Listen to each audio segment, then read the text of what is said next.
નવરાત્રીનો ઉત્સવ ચાલી રહ્યો છે ત્યારે ખેલૈયાઓ સાથે દર્શકો ગરબી પૂરી થયા બાદ ભૂખ લાગવાથી જંક ફૂડ ખાય છે. તેના કારણે બીમારીનું પ્રમાણ આ દિવસોમાં વધી જાય છે.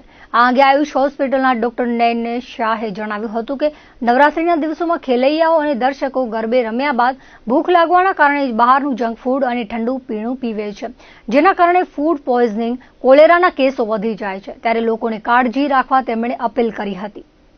અમે દર વર્ષે જે નવરાત્રિની સિઝનમાં જોતા હોય છે એ પ્રમાણે ખેલૈયાઓ અને જે એમના દર્શકો જ્યારે નવરાત્રિની ગરબીઓમાંથી છૂટે છે, ત્યાંથી બહાર નીકળે છે, એના પછી એમને ખૂબ જ ભૂખ લાગવાથી કોઈ પણ જંક ફૂડની રેસ્ટોરન્ટમાં કે કોઈ પણ આડાઅવડા પીણાઓ કે પછી આડીઅવળી રેસ્ટોરન્ટોમાં જઈ અને પોતાનું પેટ તો ભરી દે છે, પણ એના પછી એ જે જંક ફૂડની અસરો જે થાય છે એના કારણે ફૂડ પોઈઝનિંગના કેસો છે કે પછી કોલેરા જેવી બીમારીઓ છે કે આવા બધા જે ફૂડ રિલેટેડ જે બધા ડિઝીઝો છે કે અત્યારે ટાઇફોઇડ જે છે, તો આવા બધા રોગચાળો ફાટવાની શક્યતા ખૂબ વધારે થાય છે અને એના કારણે પછી એ લોકો 2 થી 3 દિવસ માટે હોસ્પિટલાઇઝ થવું પડે છે.